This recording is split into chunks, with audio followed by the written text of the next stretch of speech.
The crowd's roar shook the crystalline walls of the galactic Colosseum as Maya Chen stood in the center of the blood-soaked arena, her plasma rifle clattering to the metal floor.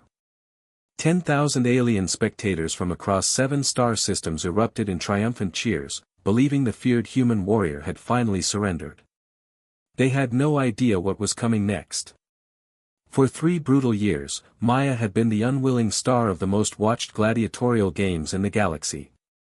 Captured during humanity's first contact war, she'd been sold to the entertainment conglomerates of Zephyria Prime as a curiosity, a specimen from the violent species that had dared challenge the Galactic Federation. Humans are nothing but primitive savages, the announcers would declare before each match, watch as our champion species prove their superiority. But Maya had a different plan entirely. Week after week, she'd faced the galaxy's deadliest warriors. The razor-clawed Threnodai assassins who could slice through steel. The massive Corvan berserkers with their bone-crushing strength. The telepathic void dancers who attacked minds before bodies. Each victory had been calculated, each kill precise. She wasn't just surviving, she was learning, studying every species' weaknesses, mapping their biology, understanding their fears. Every battle teaches you something new about your enemy, she'd whisper to herself in her cell each night, planning for this moment.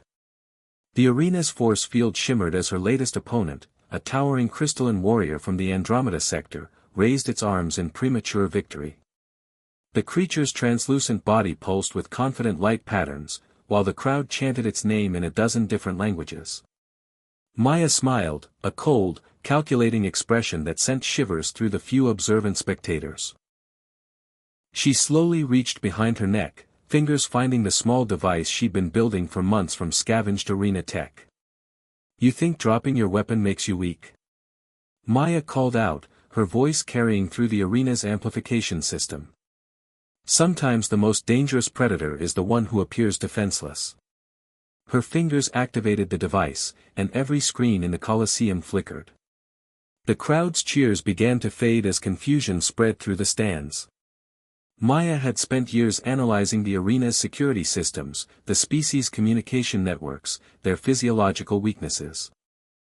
Now she broadcast on every frequency simultaneously, subsonic waves that triggered panic responses in most alien nervous systems, electromagnetic pulses that disrupted their cybernetic implants, and something far more terrifying, the truth about Earth's real capabilities.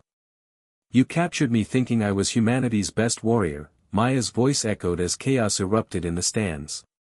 Aliens began fleeing in terror as their worst nightmares flashed across every screen, images of Earth's hidden military installations, their real fleet sizes, the weapons they'd kept secret during first contact.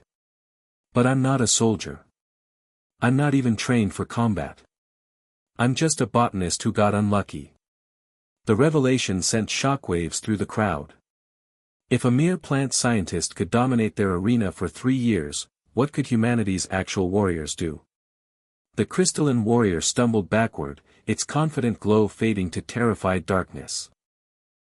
Around the arena, security forces found their weapons mysteriously disabled by the same signal Maya had used to breach their networks. The thing about humans, she said, walking calmly toward the exit as the Colosseum emptied in panic, is that we're all warriors when we need to be. And you just gave us a very good reason to be. The force field flickered and died, its alien technology no match for human ingenuity combined with desperate determination. As Maya walked free through the evacuating corridors, she activated the final phase of her plan. Every communication array in the sector began broadcasting humanity's location to the rest of the galaxy, not as a beacon of surrender, but as a declaration of war. The games were over, and Earth was coming to collect its daughter. Sometimes the prey becomes the predator, she murmured, stepping into a stolen transport ship. And sometimes the predator realizes it was never really hunting alone.